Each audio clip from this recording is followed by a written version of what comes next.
Assalamualaikum warahmatullahi wabarakatuh. Jumpa lagi dalam FAS, Forum Akal Sehat, forumnya orang-orang punya akal sehat. Kita mencoba mengulas bagaimana narasi seorang Anies Baswedan terakhir ini mulai melawan rezim, mulai melawan oligarki. Sama-sama kita lihat ketika relawan berkumpul atau mendeklarasikan dukungan, terutama di dua event yang ada di Jakarta, narasi yang dikeluarkan cukup tajam, cukup menohok daripada para oligarki, para pemegang otoritas daripada usaha atau lembaga atau asosiasi di awal tentang mobil listrik, berkembang ke motor listrik, di mana di situ kegunaan atau manfaat untuk masyarakat atau rakyat hanya dinikmati oleh para elit atau orang kaya. Sementara Anies memberi pandangan lebih pas adalah transportasi massal. Kita ingin jangkau semuanya.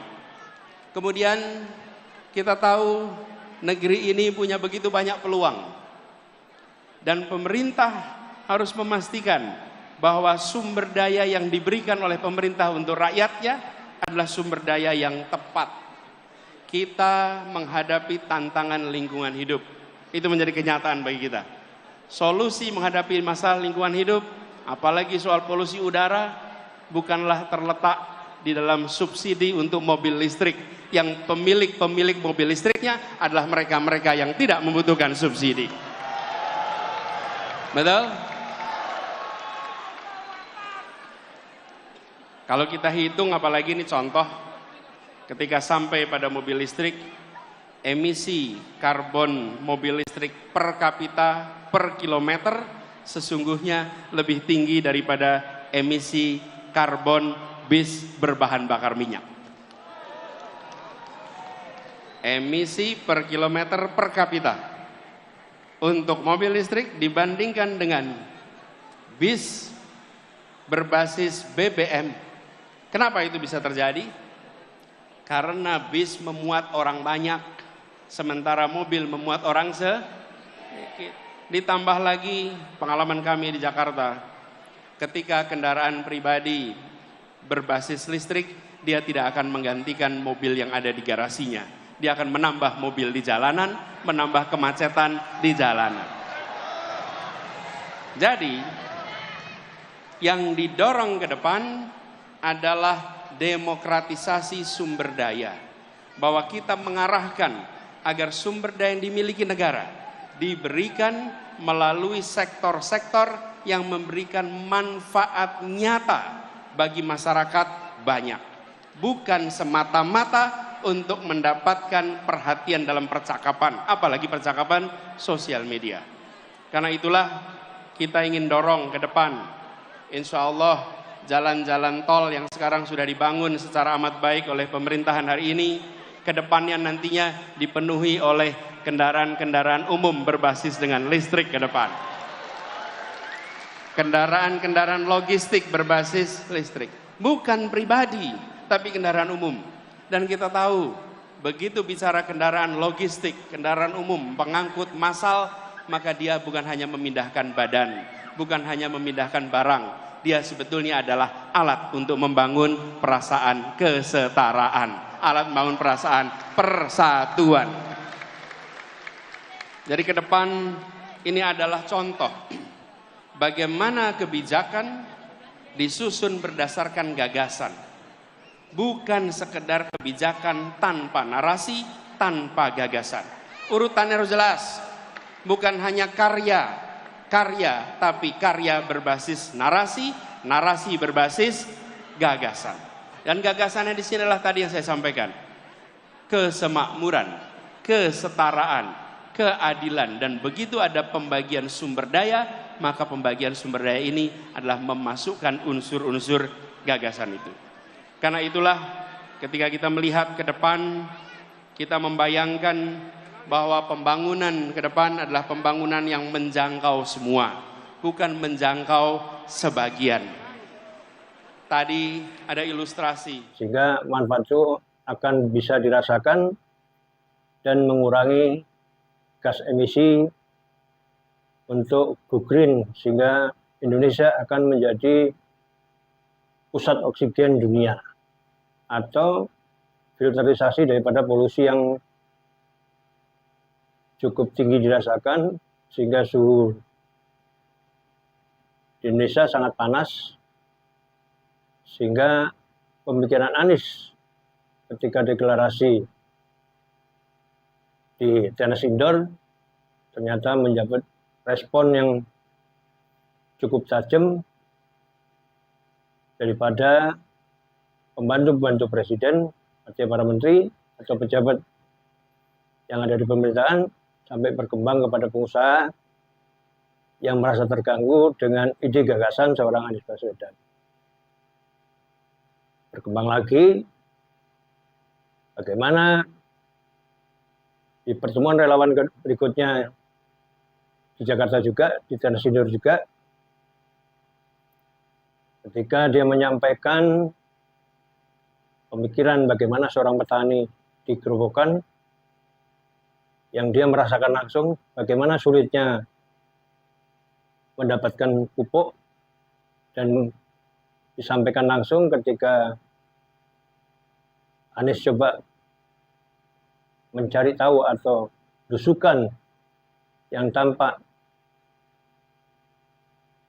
divideokan, dibuat konten atau direkam atau apapun, memang dia kepingin tahu respon langsung, di mana rakyat kecil atau petani itu menyampaikan lebih enak zamannya Soeharto. Artinya perasaan itu atau apa yang dirasakan itu memang kenyataannya seperti itu. Karena sesuatu yang dibuat mudah seringkali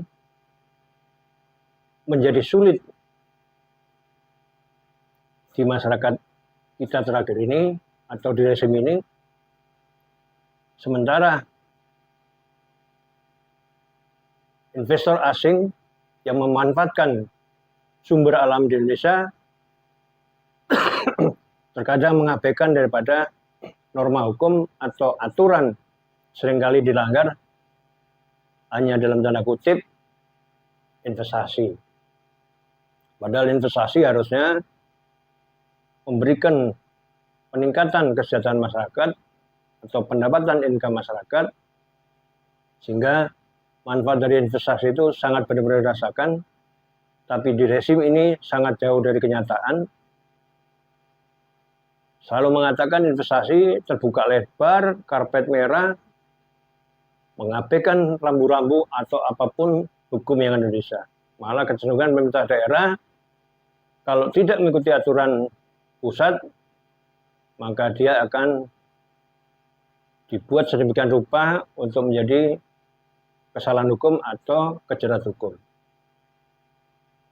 Inilah yang dirasakan, sehingga Anies pun menyampaikan di forum relawan, tapi direspon dengan begitu tajam. Sementara sama-sama kita tahu selalu dibanggakan infrastruktur, kenyataan jalan yang dibangun SBY lebih besar, lebih luas, dan lebih dirasakan masyarakat karena infrastruktur yang dibangun belum tentu kena sasaran. Artinya ketika dia membangun tol belum tentu dirasakan. Sementara hutang itu pasti. Manfaat itu kan akan diperoleh berapa tahun kemudian, ya kan? Ketika daerah itu berkembang, ketika daerah itu menjadi lahan baru investasi, baru itu manfaatnya ada. Padahal ketika dimanfaatin, infrastruktur sudah rusak. Beban lagi ke APBN, beban lagi ke masyarakat karena APBN pasti ada utang. Sehingga ketika Anies melontarkan itu disambut para pejabat yang memang cari muka di depan seorang presiden. Ya kan? Dan narasinya terakhir ini seorang Anies cukup berani dengan kata-kata sebuah pemerintahan atau rezim itu jangan menjegal seseorang dalam proses penyapresan. Artinya pemikiran seorang Anies yang memang punya ide gagasan ke depan selalu dibantah dengan narasi-narasi yang bagi warganet maupun netizen juga udah paham pemikirannya benar, gagasannya benar, ya kan? Ditanggapi orang yang selalu pro pemerintah, pro rezim, tapi narasi yang dikeluarkan itu tidak dalam logika atau tidak dalam konteks intelektual, hanya emosional, yang penting menanggapi atau mensikapi daripada narasi yang dikeluarkan seorang Anies Baswedan. Jadi memang seorang Anies ini adalah antitesa sesungguhnya daripada rezim saat ini, rezim Jokowi, ya kan? Karena memang sangat intelektual, dari mudanya memang dia itu hebat, pinter, ya kan? Secara pendidikan memang luar biasa. Anak muda yang memang dianggap pada saat mudanya memang sudah diprediksi akan menjadi pemimpin Indonesia ke depan. Sehingga ide gagasan untuk kemajuan atau kesejahteraan atau keadilan di masyarakat yang akan dilaksanakan pada saat dia menjabat, ketika dilontarkan sekarang, orang-orang yang memang intelektualnya kurang dan cenderungannya cuman mencari muka kepada seorang penguasa, sehingga kadang-kadang apa yang dilontarkan itu tidak masuk dalam logika pemikiran atau intelektual yang berkembang atau secara data atau fakta kan itu. Sehingga ketika Anies melontarkan apapun selalu disikapi dengan cepat kan gitu. Sehingga dia bisa menyampaikan saya sudah menyikapi atau sudah menanggapi apapun yang dilakukan seorang Anies Baswedan. Tapi sama-sama kita lihat memang Anies selalu mengatakan nggak usah kita bicara apapun, yang penting karya nyata. Dan dia sudah membuktikan di Jakarta. Sehingga kalau hari ini pendukung cukup kuat, relawan cukup kuat, penggemar cukup kuat, dimanapun Anies berada, pasti responnya cukup tinggi, antusiasmenya masyarakat cukup tinggi, dan memang masyarakat sudah benar-benar mengharapkan suatu perubahan dari seorang Anies Baswedan dengan ide gagasan yang memang luar biasa. Karena dalam kurun 2017 sampai 5 tahun artinya di 2022, sama-sama kita lihat tidak ada celah hukum yang bisa dicari atau dicari-cari untuk dia dijerat untuk menjegal seorang Anies gagal dalam Pilpres 2024. Karena memang orang bersih dan memang pengabdian dia memang dari keturunan atau kakek buyutnya memang seorang pahlawan. Artinya ketika Anies menyampaikan lihat rekam digitalnya, lihat rekam jejaknya, artinya prestasi seseorang itu realitanya memang dia yang terbaik. Tidak ada celah apapun yang bisa mengatakan Anies itu salah, Anies itu kurang, karena dalam track 5 tahun yang ada keberhasilan, mau dirusak apapun tetap dia punya simbol atau sesuatu yang dibanggakan untuk masyarakat Jakarta, dan itu dinilai masyarakat Indonesia pada umumnya. Hari ini ketika diganti atau menjadi seorang PJ, seorang hero, memang jauh dari kenyataan. Tidak ada program yang spesial, hanya program yang baik dirusak. Terakhir masalah jalan dirubah pun itu jadi ribut, karena yang dibuat Anies itu adalah peradaban baru di Jakarta, bagaimana sistem transportasi diakui dunia dan membatasi antara pejalan kaki, orang bersepeda, sampai transportasi umum itu sudah dibagi sedemikian rupa, dan itu diakui dunia. Terjadi perubahan daripada sistem transportasi Jakarta dan menjadi contoh dunia. Suka nggak suka prestasinya luar biasa. Ya kan, artinya seorang Anies itu tidak pernah direkayasa, dia mengalir aja. Dan dia menjadi contoh yang baik ketika dia menyampaikan, ketika banyak tawaran, ketika banyak permohonan supaya dia nyalon, tapi dia tahu diri ketika menjabat, dia tidak mau sama sekali dengan apapun permintaan dari partai politik. Tapi ketika dia berhenti, dia menentukan sikap dan dia bergerak. Dan hari ini mau dicari celah apapun, berkunjung kemanapun itu sudah luar biasa, sambutan masyarakat, animo masyarakat, dukungan masyarakat, baik secara pribadi maupun secara relawan. Dia membentuk sendiri, membiayai sendiri, dan bergerak sendiri-sendiri. Dan itu sangat luar biasa, ya kan? Karena mencari sosok Anies dengan segala kekurangannya, ya kan? Kenyataannya sulit.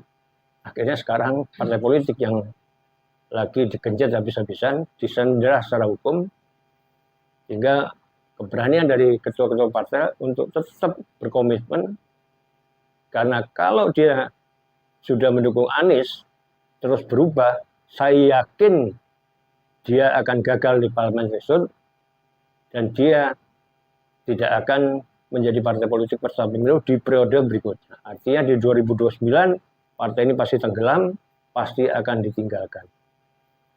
Artinya kondisi ketika dijerat hukum atau disandera secara hukum itu dilematis buat partai politik dari koalisi perubahan atau pendukung seorang Anies.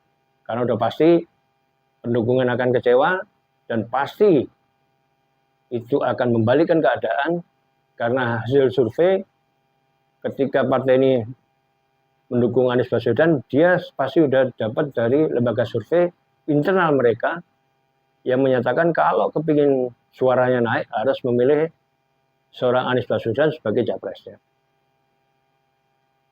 Dan itu realitanya, kenyataannya, ya kan? Jadi kalau Anies hari ini dijegal apapun, Anies sudah mulai melawan. Dan narasi yang dibentuk Anies adalah realita berupa data dan fakta. Biarpun dia menyampaikan secara narasi lebih halus, lebih intelektual, dengan bahasa-bahasa yang cukup elegan, tapi itulah para pendukung rezim selalu mensikapinya dengan antitesanya. Tapi kenyataannya, bagi orang yang intelektual, ketika dia menjawab atau merespon daripada narasi yang dikeluarkan Anies, itu sangat jauh dari data dan fakta dan cenderung emosional, tidak intelektual. Terima kasih. Assalamualaikum warahmatullahi wabarakatuh. FAS, Forum Akal Sehat, forumnya orang-orang punya akal sehat.